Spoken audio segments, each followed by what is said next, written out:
Ok, donc on va faire une petite.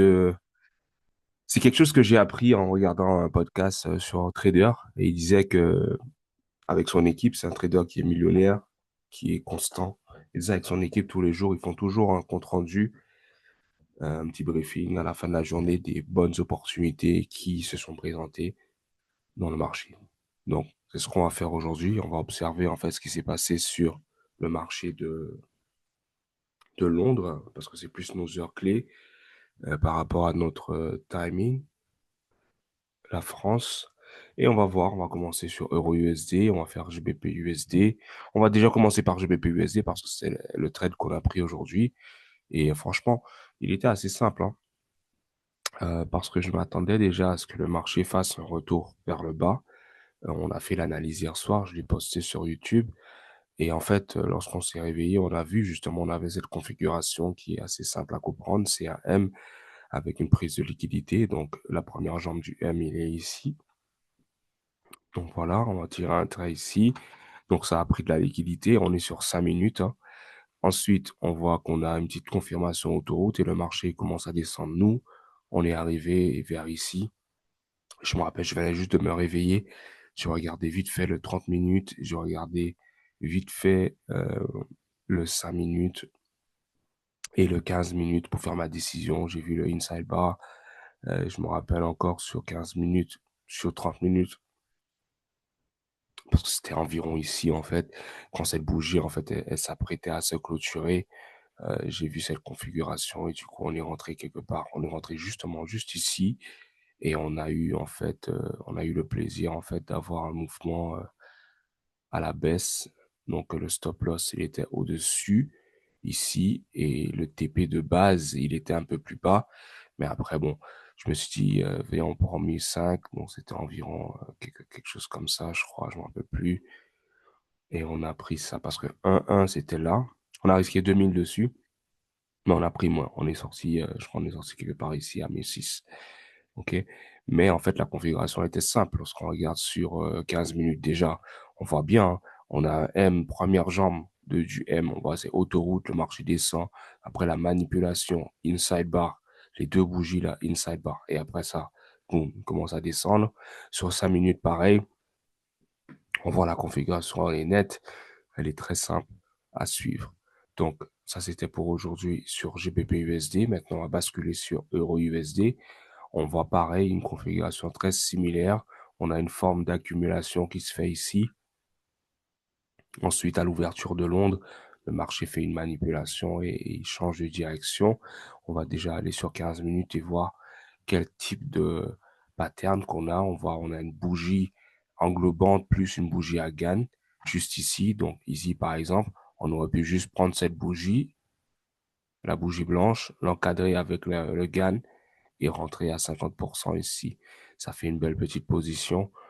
En tout cas, ouais, ça a donné 36 pips quand même, donc c'était pas mal. Donc ça, c'était assez simple aussi à suivre sur Euro USD. Si on va sur 30 minutes, ben pareil, hein, on a cette même bougie de gain qu'on a identifiée sur 15 minutes, mais là, elle est différente. Le marché fait un retracement environ 49% de cette bougie. Cette bougie. Donc, c'est quoi une bougie à gain? Une bougie à gain, en fait, c'est lorsqu'on cherche une configuration pour que le marché aille à la baisse, donc on cherche à confirmer que le marché veut aller à la baisse, on va identifier une bougie où la queue, donc la mèche de cette bougie, est plus haute que la mèche ou le plus haut de la bougie précédente. Ça, c'est la première étape. Et de deux, que le corps de cette bougie clôture en dessous de son propre 50%. Lorsqu'on a ce genre de configuration dans ces heures clés, c'est une bonne euh, indication qu'il y a une grosse probabilité, il n'y a pas de garantie, une grosse probabilité que le marché peut continuer à la baisse. Donc, et en général, on va attendre un retracement à 50% ou à 100% avant que le marché descende. Dans le cas d'aujourd'hui, il nous a donné un retracement environ de 49% et après, il est descendu. Si on regarde ici sur le marché de l'Asie, on a une bougie à gain, mais à la hausse. Pourquoi? parce que le plus bas de cette bougie est plus bas que la bougie, le plus bas de la bougie précédente. C'est très léger, mais il est plus bas. Et le corps clôture au-dessus de son propre 50%. Donc, si je prends le GAN et je le positionne ici, on voit que cette bougie haussière, elle s'est ouverte ici, elle a clôturé ici. Donc, au-dessus de son propre 50% qui est la ligne au milieu. Donc, techniquement, qu'est-ce qu'il faut faire? Il faut identifier soit rentrer à 100% ou soit à 50%. On voit que le marché est revenu à 100% et ensuite il est monté. OK? Donc, on va regarder maintenant GBP NZD. Sur 30 minutes, on avait à 3h30, donc 9h30, on avait un bullish inside bar. Donc, ça, c'était un trade qu'on pouvait prendre à la hausse. Après ça, le marché, il n'était pas très généreux parce qu'il est revenu titiller la prise de position plusieurs fois avant de monter un peu sur le marché de New York et après de revenir sur 5 minutes. Qu'est-ce que ça nous a donné? Sur 5 minutes, euh, on n'avait pas grand-chose. On a une petite cassure de structure ici. Donc, on a une cassure de structure ici. On a le marché qui monte, le marché qui descend ici et le marché qui casse au-dessus, en fait, de cette structure et le marché qui revient visiter cette structure ici avec un bullish inside bar, donc une prise de position là sur 5 minutes pour aller chercher ça. C'est suffisant pour faire un bon chiffre d'affaires parce que tu peux te positionner ici, mettre ton stop loss en dessous de cette queue ici et ensuite aller chercher. On voit bien que là, il donne par exemple 4 fois ton risque. C'est un bon trade, mais plus facile sur euh, 5 minutes pour une bonne position. Sur 30 minutes, bah, on rentrera peut-être plus tôt, mais il faudrait patienter en fait pour qu'il nous donne un meilleur rendement parce que le bullish inside bar, il est là, donc on est obligé d'attendre que cette bougie elle se clôture. Ensuite, pour rentrer au moins à la clôture, et le stop loss, il sera beaucoup plus grand avec 25 pips. Et ça veut dire que si tu veux chercher une fois ton risque, bah, tu le fais ici. Donc, tu risquerais 2000 pour 2000. Donc, avant même que cette bougie se clôture, tu aurais déjà tapé ton take profit pour aller chercher une fois ton risque. Ensuite, on va basculer sur GBP, GPY. Donc, le marché était très haussier. Depuis la session de l'Asie, ils ont fait que monter, mais c'est pas des grands mouvements, c'est des petits mouvements, des petites bougies, beaucoup de mèches, beaucoup de consolidation. Donc, c'est une sorte de consolidation, mais qui monte en même temps. Est-ce qu'il y a des signes pour se positionner? Oui, j'en vois pas mal. Donc, par exemple, à Londres, déjà, on voit on a une bougie à gagne ici. Donc, par exemple, juste ici, si vous observez bien, donc même si ça, c'est une bougie à la baisse, mais en fait, si on prend le plus bas de cette bougie, il est plus bas que le plus bas de la bougie précédente. Et le corps, on dirait bien qu'il a clôturé au-dessus de son propre 50%. Donc, si on prend lui ici, ah non, il n'a pas clôturé au-dessus de son propre 50%. En tout cas, il avait l'air, euh, mais la bougie après a clôturé. Donc, par exemple, la bougie juste après, c'est une bougie à Gann à la hausse en plus. Donc, c'est une bougie haussière. Il a ouvert ici, il a clôturé ici. Son plus bas est plus bas que le plus bas de la bougie précédente. Le marché revient titiller 100% avant de monter. Donc, ça, c'était une opportunité que on peut facilement observer et prendre. Euh, donc, voilà.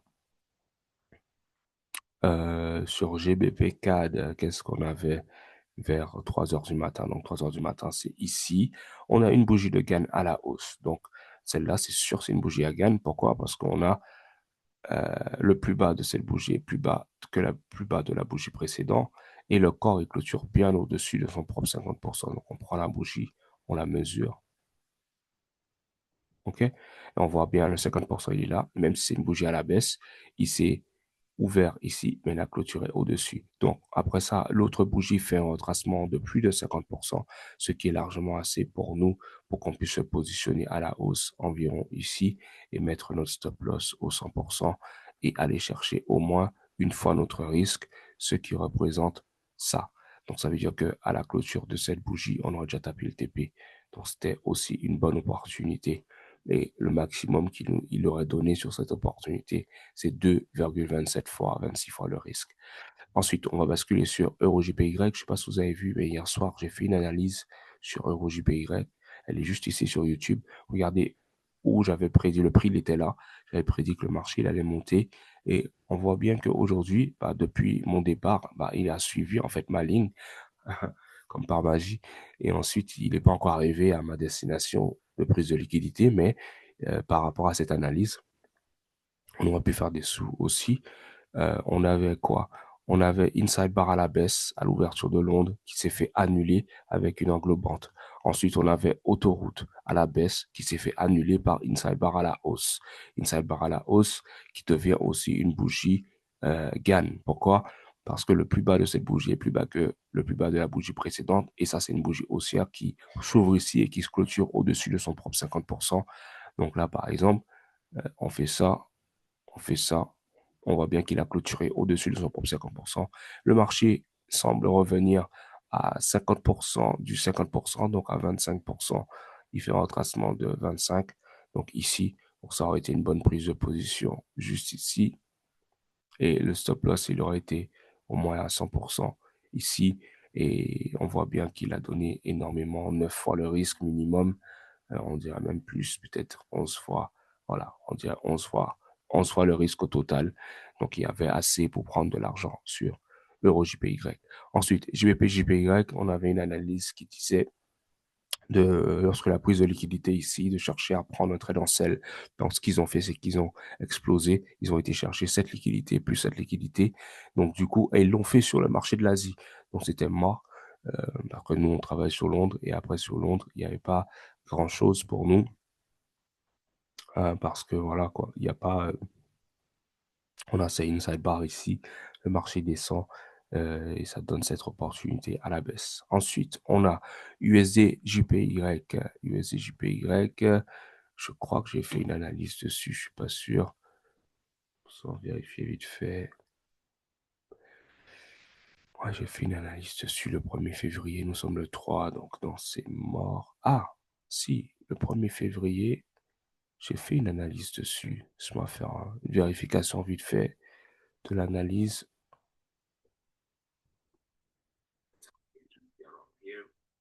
Alors, je crois que je disais que ça allait monter environ là-haut.